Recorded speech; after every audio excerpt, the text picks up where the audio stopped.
to get down to the beat down, ladies and gentlemen, theys and thems, children of all ages. I am Logan Summit. This is the Logan Summit Show, and welcome to the party. Oh, we're going to say hi to one of our woodsy neighbors to the north right now.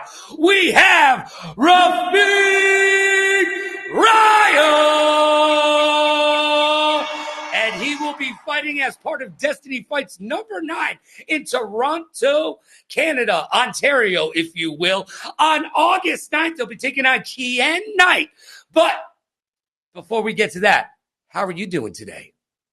Doing very well. A little hungry, but otherwise very good. I'm a little hungry too. I'm waiting on a grocery delivery. I have I think I have egg roll wraps in my refrigerator right now, and that's about it. Oh, I've got some potatoes. I can make French fries or potato chips. It's a very versatile food. If I were to say to you right now, you can eat anything in the entire world and you won't gain any weight, what would you choose? A big fat slice of pizza. Oh yeah.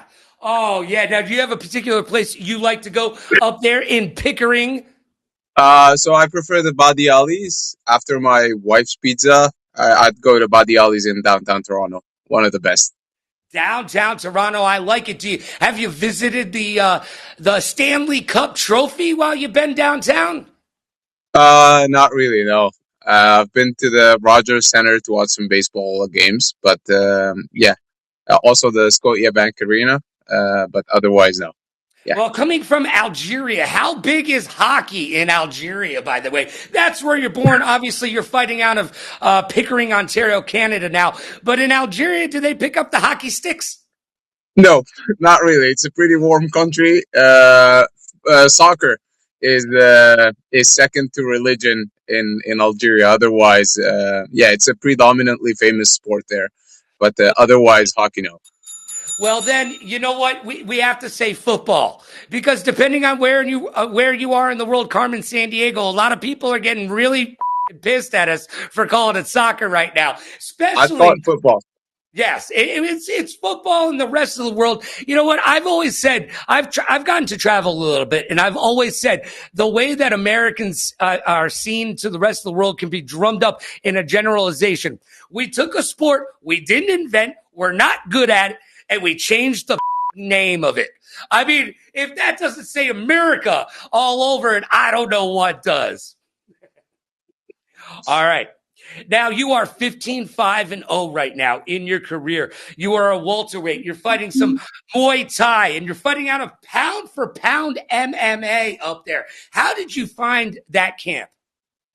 So the camp has been going pretty well. It's been going for over a month now, doing between 10 to 9 sessions a week of relatively hard work. I believe hard enough to win the fight. A mix of everything. I'm very thankful to the team, to the pound for pound team. They've been very helpful, them providing some very good insights. I joined this gym back in January, so they didn't make me feel like I was not welcome, that I was an outsider. I felt welcome right away, and we cut to the chase. I spoke to Cruz Haji, and he said, "Listen, I'm going to put you into P4P, into Destiny 9." And I was very happy about that. Bear Shin, I've done that last year. I won a Bear Shin fight last year. It was a K1, different to Muay Thai, but yeah. Now, you're 15-5. You've had, around 20 fights. How long ago did you start training? So I'll try to make it very short. I started my journey to martial arts started Don't make it short. Give me the whole story, right, man. Okay. Give me the whole story. This is your time. Tell it. No worries. All right. So credit goes to my dad. Actually, he got us into karate in 1998. Me and my brothers were 4 brothers. We were 4 brothers at the time. We were overall 5. And he used to take us against our will, believe it or not. And I'm very thankful to him for that. So I've done karate. I stuck with it from 98 to 2011. That's what I got my base into martial arts. And then I switched to kickboxing in 2011, thanks to him again. He introduced me to kickboxing. He was very, at the time, he was very much into martial arts and combat sports. So from 2011 to 2014, I had a decent amateur career in Algeria in kickboxing, full contact, and even Muay Thai. But then in 2014, I stopped because I started working. So I had a job and I had to organize my priorities. I stopped training for over 2 years, went back at it in 2016. And from 2016 to 2022, I competed again into a national championship of Muay Thai in Algeria, in which I lost in the finals. And then, yeah, 2022, my wife and I came to Canada, and I worked with different gyms from Evolução to TKMT, Muay Thai Whitby, and finally with P4P. Last year, I've done Waco Nationals, lost in the final fight. And I've done a week before a bear shin fight at Sikorsky Hall in Oshawa. It was a home show by Muay Thai Whitby. At the time, that was my gym. But now, since I'm in Pickering, I moved to Pound for Pound in January. So here it is. I hope I didn't make it too long. No, dude, I want to hear the story. This is how we get to know you a little bit better. This is how the fans become fans right now. Okay, so you and your wife made the decision to move from Algeria to Canada. Why Canada? So Canada has quite a good reputation as a welcoming country to immigrants, and we joined an express entry program as PRs, and we started the process in 2019, and by 2022 we were here. We could have gone here earlier, but COVID happened, and that played a major role in us not coming earlier. But yeah, I'm quite happy here. I have two kids now, so we have two kids with us. Congratulations, man! That's Thank great. you. How old are they? So 2 and 7 months. 2 and 7 months. Are you planning on having any more? Of course. Yeah, I'm a traditional family man, and I want to have as many kids as possible and try to be a good father to them. I want to go back for a second. A lot of us Sure. know what COVID was like for us here in the United States, even Canada. But what was COVID like over in Algeria? What was it like over there? It must have been a little bit different for you. A little bit, yeah. I mean, it was a complete lockdown. Flights in and out of Algeria were extremely limited, but in terms of gyms were mostly closed for almost a year. So we were training outside. I remember I was doing my camps in local parks, trying to work with what we had, and there was no excuses at the time. So we had to get the work done, and we did it. Yeah, well, Getting the runs, doing some weightlifting, some conditioning. It was mostly conditioning because you couldn't spar in outside, but pad work, conditioning, that was what we were doing at the time for about a year, and then we switched to indoor gyms with very limited capacity. They were challenging times, I believe, as much as they were here, but yeah, thank God things settled down and we moved on, and here we are. and here we are. Well, thank you for that. Because sometimes I just ask questions because, gosh darn it, I'm interested in the answers. And you know what? It's my show. All right, dude. So, how hard was it to find training partners and training camps when you were in Algeria? And was that a big reason for you to get out of there and move over to Canada? So, kickboxing is gaining popularity, like martial arts and combat sports in general. Kickboxing, Muay Thai, K1, MMA, even nowadays, is gaining more and more popularity in the country, especially at the amateur level. It's the professional level that's underdeveloped because of the lack of sponsors. It's a developing country, and in a sense where that side of the market is not really developed. So yeah, we have there is so much raw talent in Algeria. Like I I used to spar with guys who were really good, who now moved.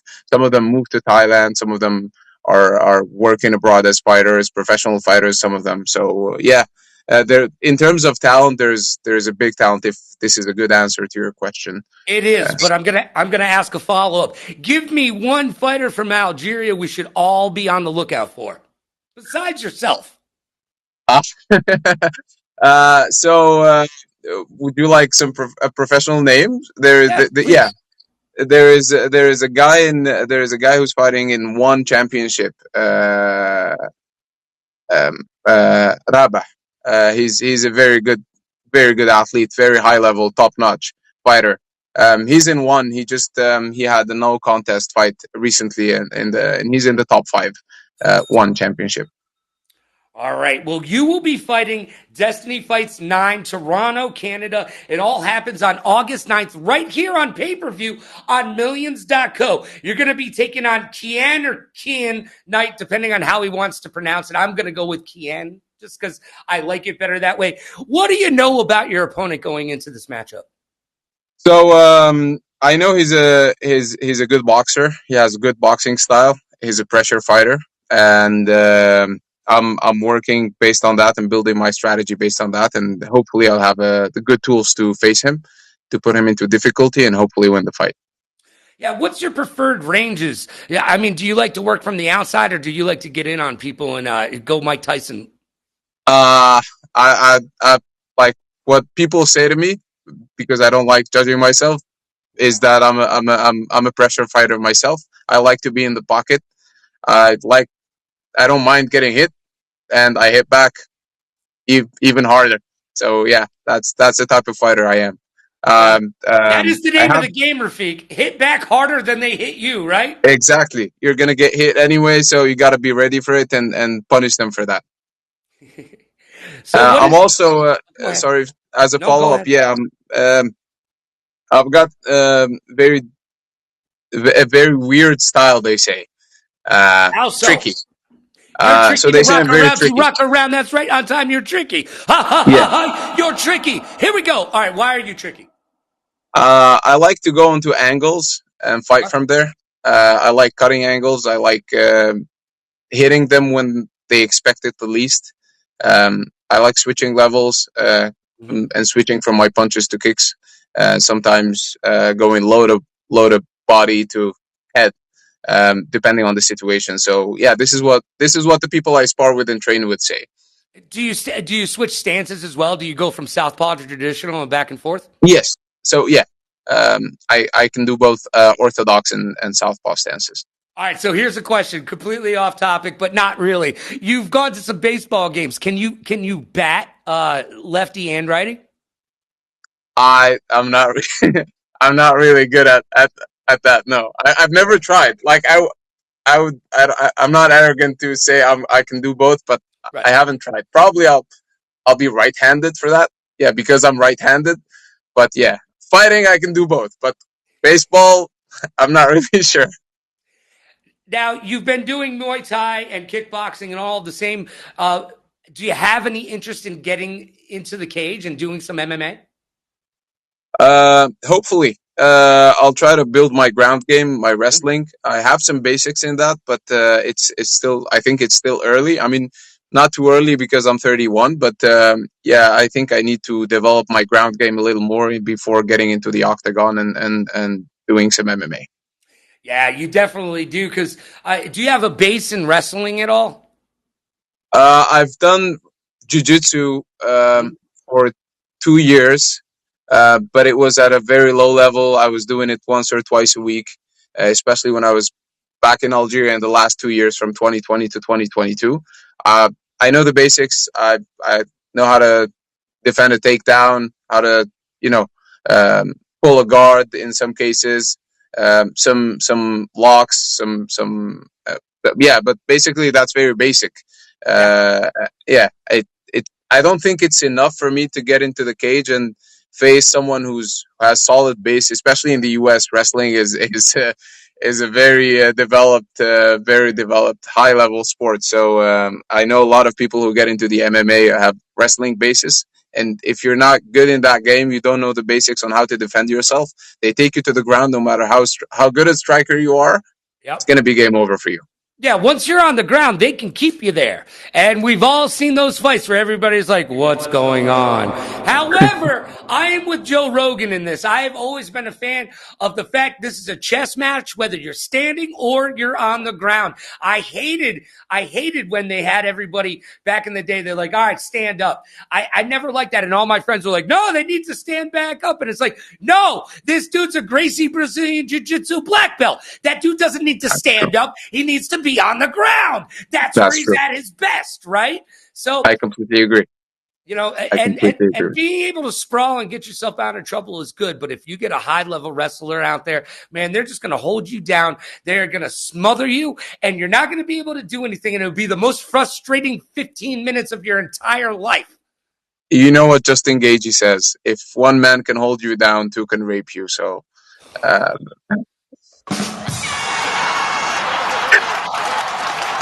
But only in prison. I'm just saying. All right. Um, wow, that really that threw me off there. That's good.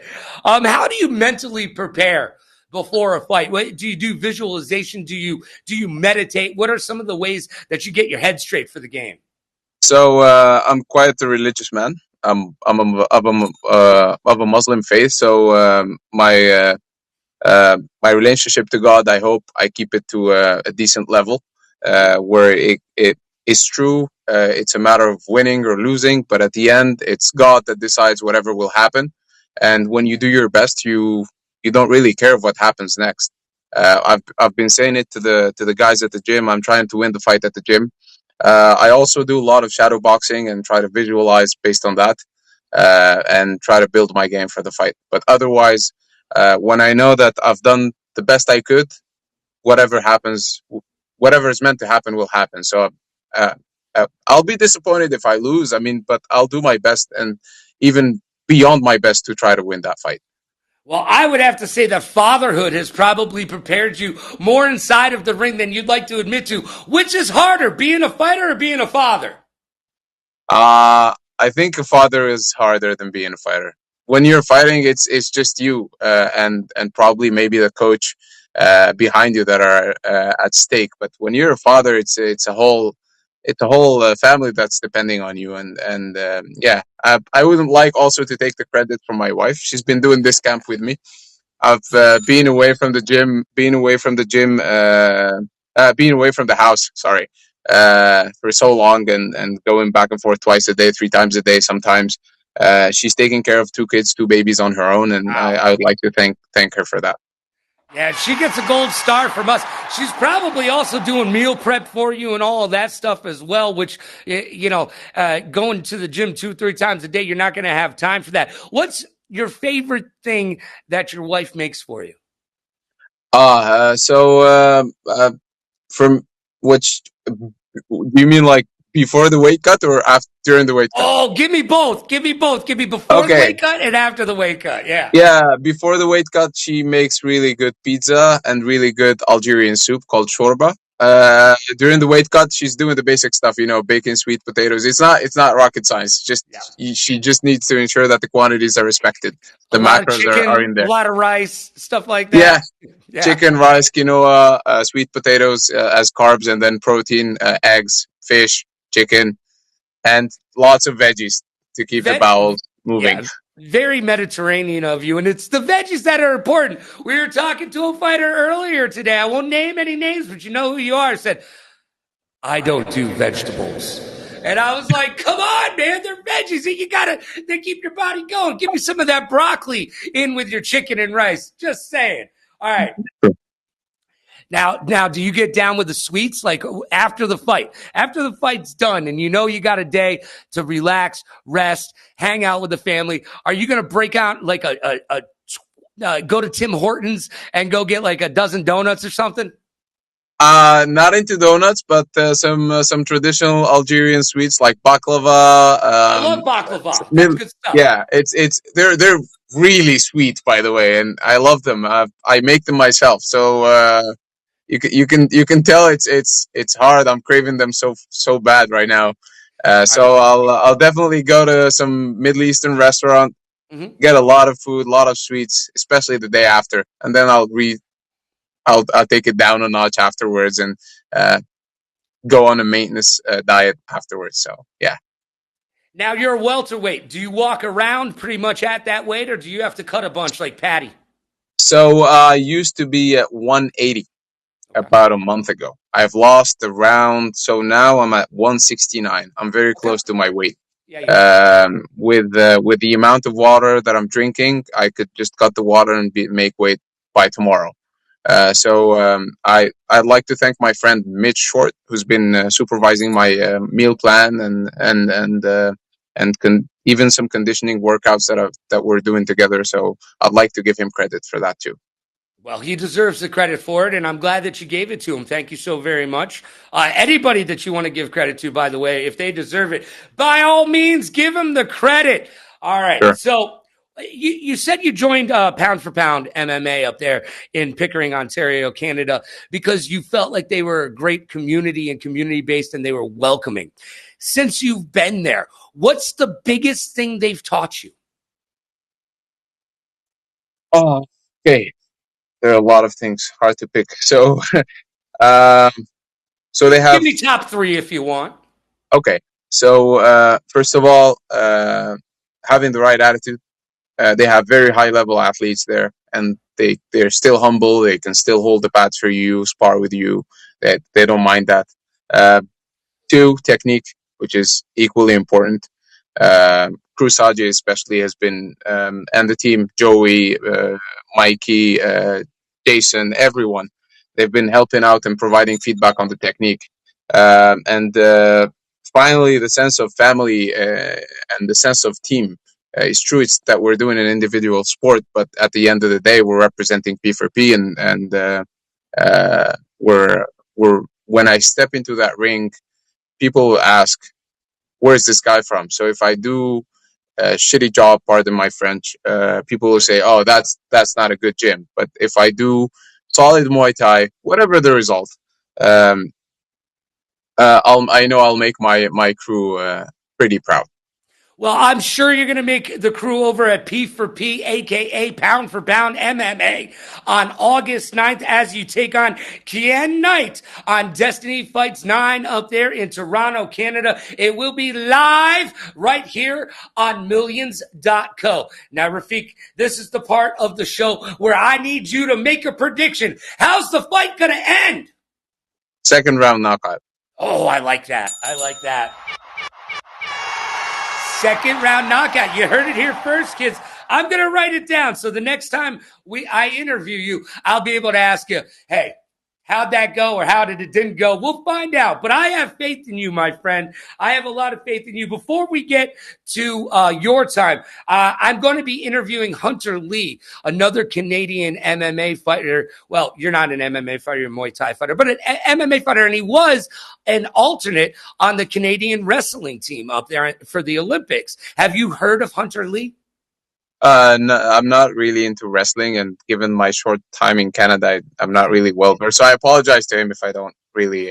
No, that's okay. No. I was going to try to have you talk some trash and get a grudge match going up here, but I get it. I understand. I'm not good with that. I'm not really good with trash talk. I can lean I try to be a into decent person in and out of the ring. So yeah. I mean, yeah, each their style. I respect everyone. I know that everyone is putting in hard work. Even my opponent. I wish him luck, by the way. But I'll do my best to knock the shit out of him. Yeah, there you go.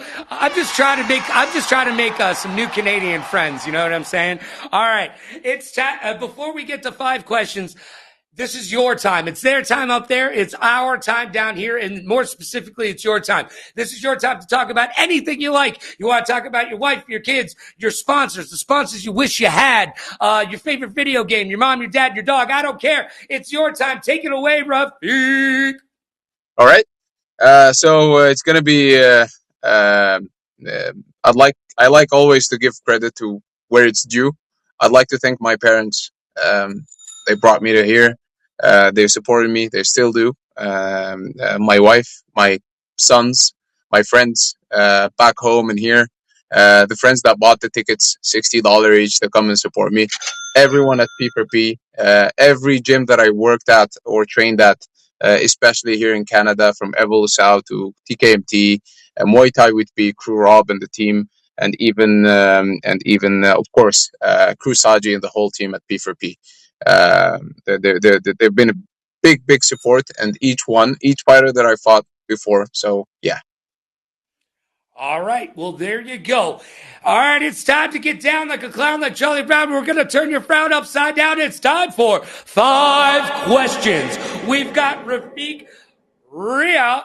And we will be asking him 5 questions, and it's all brought to you by Newer. If you're a content creator or you want to be a content creator, whether you're an amateur or a pro, it doesn't matter. You need to go over to newer.com, use code Logan, save yourself 20% off all the pro gear at amateur pricing. My whole studio is Newer, and yours should be too. Remember, you can always check out the link in the About section of any of the platforms that you're watching on. Let's get to it. It's time for 5 questions.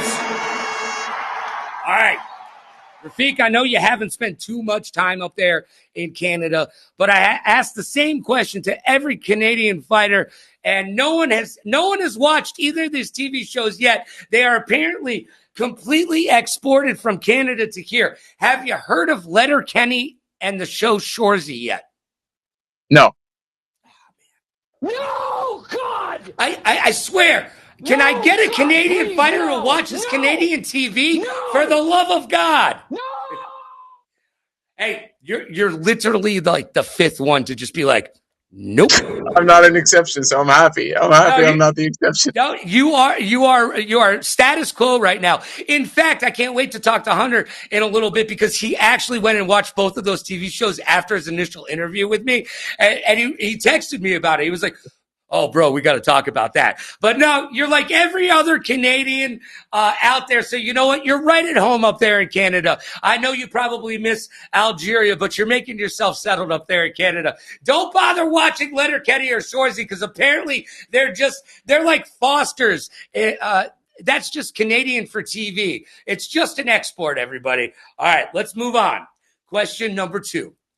What would you say? In the ring, out of the ring. It doesn't matter to me, or you can give me both. What's your biggest achievement? My biggest achievement. So, my biggest achievement, right, out of the ring is being a father to 2 beautiful children. There you go. And I was waiting for that. a husband to a beautiful, supportive wife. Also having, I didn't do much to do it, but I have very supportive parents and family, friends. So I don't know if I would consider that an achievement. In the ring is the fact that I fought a bear shin fight last year, and I followed it up a week later with nationals. So that was something, a very unique experience for me, and I'd like to do that all over again. I like that. I like it a lot. I knew you were going to say, I'm like, he's just thinking. And then I'm like, just say your kids for the love of God. Cause I know you felt that way. Just within the last, half an hour or so that we've been talking, I can totally tell that was going to be your answer. So I was wondering when you were going to get there. I love that. Now, a lot of these questions I have on here are based, because I just, you're from Pickering, Ontario, Canada, as far as I saw. I did not know you're from Algeria until we spoke earlier. So forget about it. I was going to ask you the best Canadian musician. Screw that. Don't care about that. Give me the best Algerian musician. Dahman al-Harashi. All right. What kind of music is it, would you say? It's a traditional Algerian music. Very, very classical, and beautiful to the ears. All right. Well, now I've got homework. Before the next time, I'm going to have to go check that out. Because if it's beautiful to the ears, I want a little bit of that beauty in my ears as well. Sure thing. All right. Question number 4. This is a hard one. You're going to have to look deep for this one. Okay. What keeps you up at night? What keeps me up at night? Okay.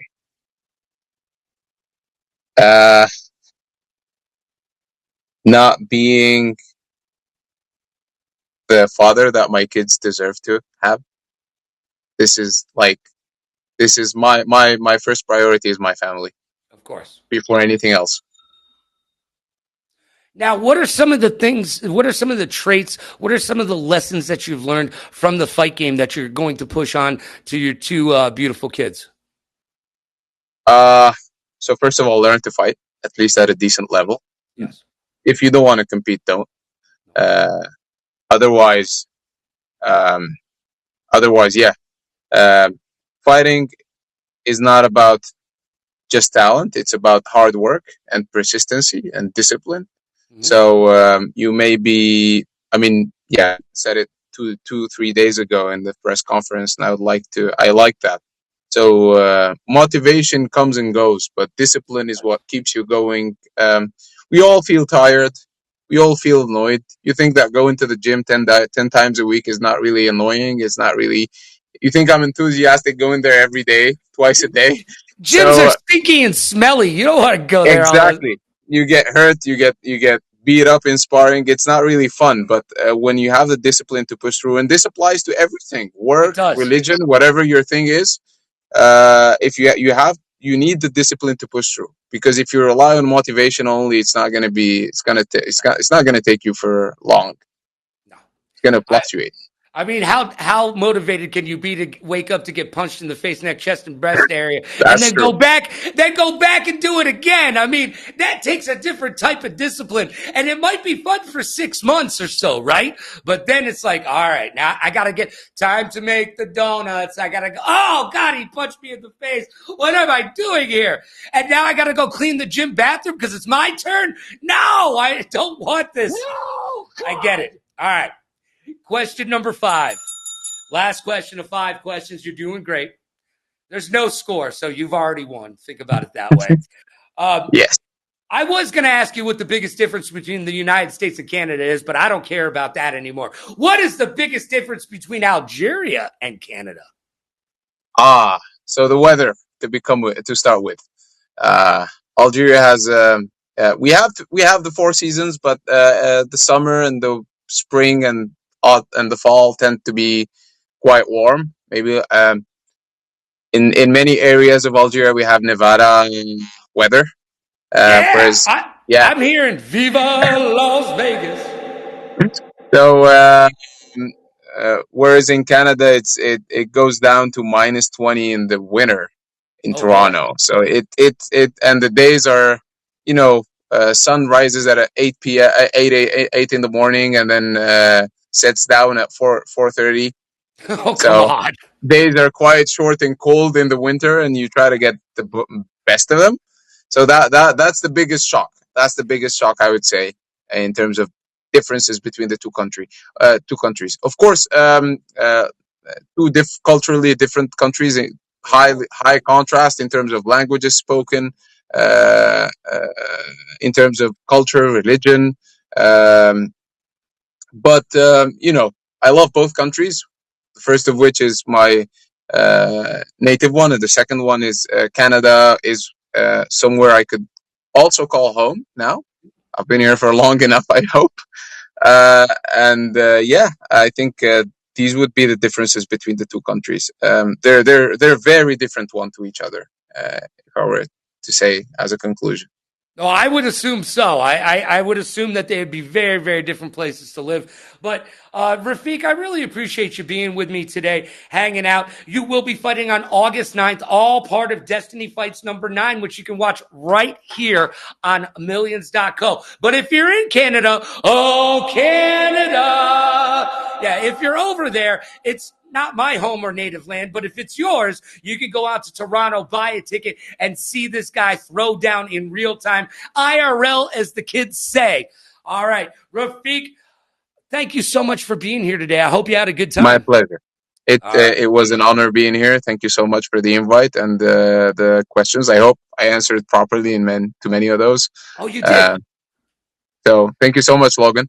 You did an Been a excellent pleasure. job. Hopefully we'll speak soon. I Hopefully we'll hope. speak soon.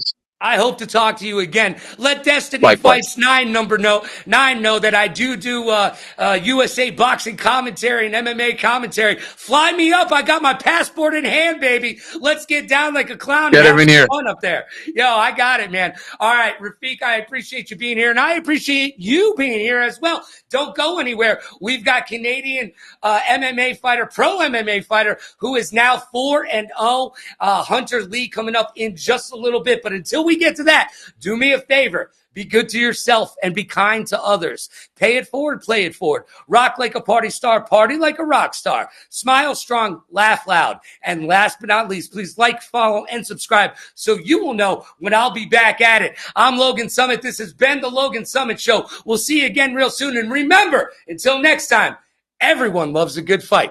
Thanks, Rafik. Thank you.